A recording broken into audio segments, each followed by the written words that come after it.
इस सृष्टि का अपना निजी नियत काल है, जिसका निर्धारण परमेश्वर की शक्ति द्वारा हुआ है, और जब यह काल पूर्ण हो जाता है तो उस पूर्ण की पूर्ण व्यवस्था से इस क्षण भंगुर सृष्टि का विनाश हो जाता है।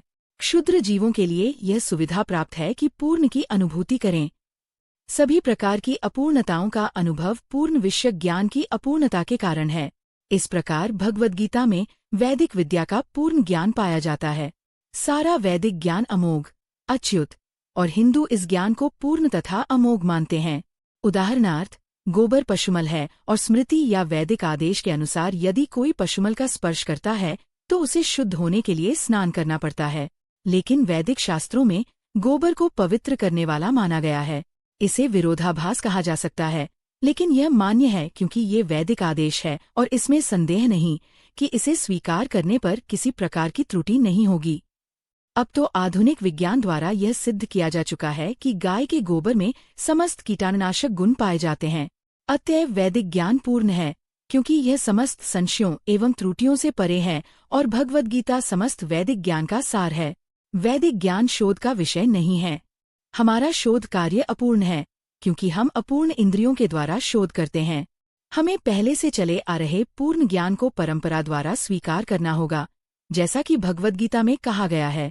हमें ज्ञान को परंपरा के उपयुक्त स्रोत से ग्रहण करना होता है, जो परंपरा परम आध्यात्मिक गुरु साक्षात भगवान से प्रारंभ होती है और गुरु शिष्यों की यह परंपरा आगे बढ़ती जाती है।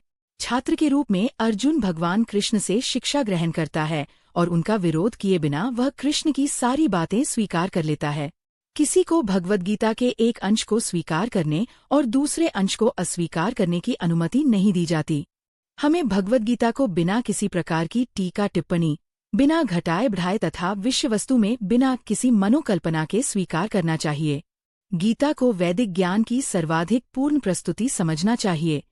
वैदिक ज्ञान दिव्य स्रोतों से प्राप्त होता है और स्वयं भगवान ने पहला प्रवचन किया था। भगवान द्वारा कहे गए शब्द अपौरुषेय कहलाते हैं, जिसका अर्थ है कि वे 4 दोषों से युक्त संसारी व्यक्ति द्वारा कहे गए शब्दों से भिन्न होते हैं। संसारी पुरुष के दोष हैं: 1. वह त्रुटियां अवश्य करता है। 2. वह अनिवार्य रूप से मोहग्रस्त होता है। 3. उसमें अन्यों को धोखा देने की प्रवृत्ति होती है, तथा 4. वह अपूर्ण इंद्रियों के कारण सीमित होता है। इन 4 दोषों के कारण मनुष्य सर्वव्यापी ज्ञान,